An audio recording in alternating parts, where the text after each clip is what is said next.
Pour la vidéo, aujourd'hui je vais vous apprendre à colorer une wig blanche.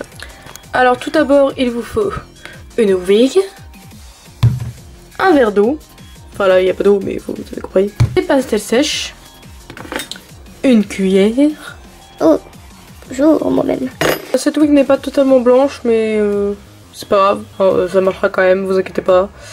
Tout d'abord on va démêler toute la wig. Et puis après on va mettre de l'eau dans ce verre. Sachez que si votre wig n'est pas emmêlé, vous pouvez directement le faire. Moi je préfère toujours un petit peu brossé. Par ailleurs, si vous entendez que ma voix part en cacahuète, c'est tout à fait normal.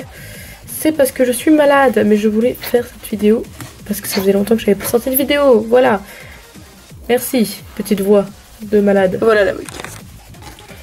Ensuite, après avoir fait ça, il vous faut mettre de l'eau tiède, enfin pas forcément super chaude, mais un tout petit peu. Du coup, bah, tiède, hein, ça va de soi. Du coup, c'est parti. Vous pouvez voir que je n'ai pas mis beaucoup d'eau. C'est tout simplement parce que je vais faire un tie and dye pour ma part. Ce sera la wig de Galaxia. Prévoyez toujours ce que vous voulez faire à l'avance. Moi, par exemple, de là à là, ça va être un peu gris-noir. Et puis la suite ça sera violet un peu rose, j'essaierai sur les pointes mais c'est pas du tout sûr que j'y arrive. Du coup voilà, c'est parti. Comme les couleurs sont un peu pastel, je vous conseille que si vous voulez faire du gris, prenez du noir, hein, vraiment. Je ne sais pas si ça marche vraiment beaucoup sur les wigs blondes, vous pouvez toujours tester. Ça s'enlève à l'eau après plusieurs rinçages, c'est-à-dire si vous faites un rinçage ça va pas totalement s'enlever. Mais si vous en faites 3 à 4, c'est sûr qu'elle redeviendra blanche. Du coup, c'est parti. Ensuite, ce qu'on va faire, c'est qu'on va prendre notre pastel sèche et qu'on va la gratter comme ceci, en fait. Dans le verre.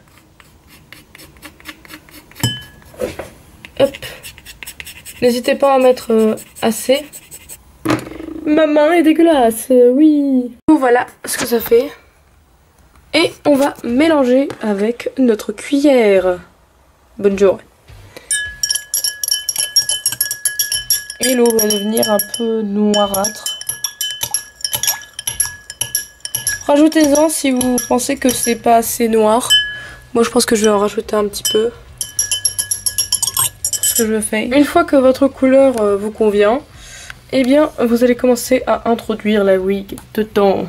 Enlevez bien sûr notre très chère cuillère avant de faire ça. Et c'est parti. Oui.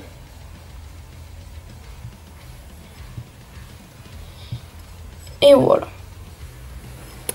Et maintenant, c'est parti pour attendre. Tadam. Pour les petits résidus, on verra ça plus tard. En fait, il va falloir les étaler sur la wig. Du coup, voilà. Si pour vous, le résultat n'est pas encore assez bon, mettez carrément la pastel dedans et ressortez-la. Enfin un bout de la pastel, pas toute la pastel. Et sinon, qu'est-ce que je voulais dire? Laissez poser environ une demi-heure, voire 1 heure. Et voilà. J'ai oublié de vous dire de prendre un tissu ou un torchon au cas où ça déborde, parce que ça arrive souvent. Du coup prenez n'importe quoi, un truc dont vous vous foutez, voilà. Carrément, et voilà. Du coup... on va voir comment ça a pris. Bon, ça fait moins d'1 heure parce que j'ai fait un petit peu des tactiques, voilà. Et voilà comment ça rend pour le moment. C'est pas trop mal. Après, petite tactique si vous voulez que certains endroits soient un peu plus noirs par exemple. Vous prenez directement la pastel. Je sais pas si vous verrez bien, mais vous allez en fait l'appliquer directement sur l'endroit où vous voulez que ça soit plus noir. Voilà, par exemple, comme cela. Et vous allez l'étaler pour que ça se fonde. Donc voilà comment ça rend. Du coup, on va continuer avec le violet plus foncé. Du coup, bah, c'est parti. Du coup, là, je vais faire du violet. Du coup, je vais utiliser du bleu et du rouge avec un peu de noir pour que ça soit plus foncé. on peut voir que déjà ça commence à se teindre. Ça devient violet. Et comme vous voyez, pour pas que ça touche le truc, enfin si celle-là ça la touche, mais c'est pas très grave parce que je vais rajouter une couleur par dessus, mais que ça touche moins les pointes, je l'ai mis en fait comme ceci en fait, et je l'ai enfoncé comme ceci pour que ce soit vraiment le milieu qui touche. Voilà, du coup pour l'instant ça rend comme ça. Je trouve ça très joli. Même très joli.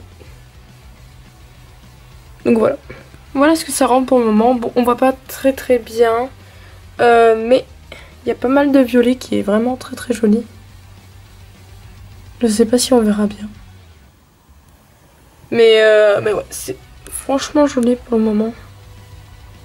Donc on va continuer avec du rose beaucoup plus flashy sur les pointes. Du coup voilà le résultat fini. Je sais pas pourquoi c'est beaucoup plus rouge la caméra, alors que c'est vraiment plus rosé en vrai. La wig est bien grise noire, violette.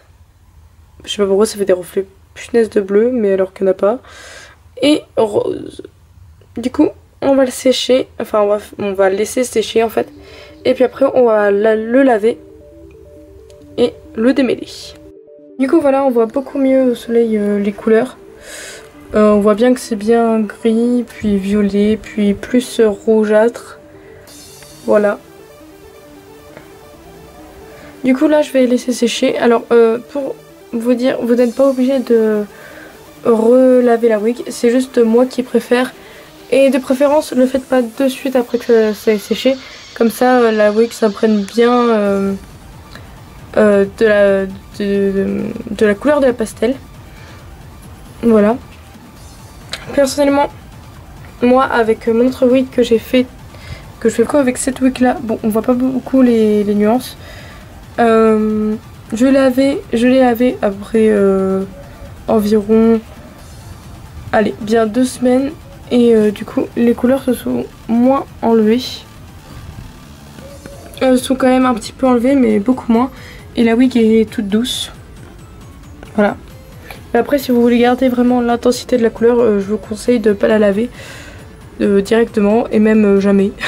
Mais voilà. Si vous trouvez que du coup la fibre est bizarre ou quoi, je vous conseille de la laver une fois après avoir attendu assez longtemps. Du coup les couleurs partiront mais elles resteront là quand même. Là on peut voir qu'il y a du violet, il y a du bleu, il y a du rouge. On peut quand même voir les nuances. Bon je sais pas si ça se verrait à la caméra, mais voilà. On peut voir quand même qu'il y a eu des couleurs. Du coup après avoir laissé sécher, voici le résultat. Je sais pas si on le verra très bien, je vais mettre là. Du coup en haut ça fait gris avec les racines plus noires parce que j'ai choisi de faire comme ceci. Ensuite ça part sur du violet un peu foncé, un peu gris. Et ça finit sur du rose. Que on voit très mal en vidéo. Oui. Voilà. C'est vrai que ça fait ultra bleu en vidéo, mais pourquoi ça fait ça? C'est du rose hein, sur les pointes et je sais pas pourquoi du tout ça fait ça. Alors je sais pas pourquoi sur ma vidéo ça fait tout bleu. Alors en fait vous voyez la couleur ici, bah, c'est pareil de ce côté, mais j'ai l'impression que ça fait bleu en vidéo. Du coup voilà comment ça fait au final. Je trouve ça très joli. Je suis plutôt contente du résultat. Voilà. Bon ça sera pas la wig définitive de Mademoiselle, mais je voulais faire cette vidéo. Ça faisait longtemps que je connaissais cette petite astuce et je voulais vous en faire part. Du coup voilà. Je suis désolée, il fait pas très beau. Mais voilà. Mon chien, qu'est-ce qu'on a? Du coup voilà, c'est tout pour cette vidéo. J'espère qu'elle vous aura plu, que ça vous aura appris comment bien colorer une wig. Je ne sais pas si ça marche sur les furs. Si vous voulez un rendu un peu plus pétant, il va falloir le faire plusieurs fois. Pardon. Du coup voilà, on voit mieux à l'intérieur toutes les couleurs de la wig. Je ne sais pas si ça marche sur des wigs blondes, ça m'étonnerait, mais pour faire quelques reflets, je pense que ça vaut le coup d'essayer. Du coup voilà, c'est tout pour cette vidéo, j'espère qu'elle vous aura plu. N'hésitez pas à commenter si vous avez le moindre souci, si vous voulez avoir des astuces ou quoi que ce soit. N'hésitez pas à commenter. Et voilà, je vous dis à bientôt. Ciao.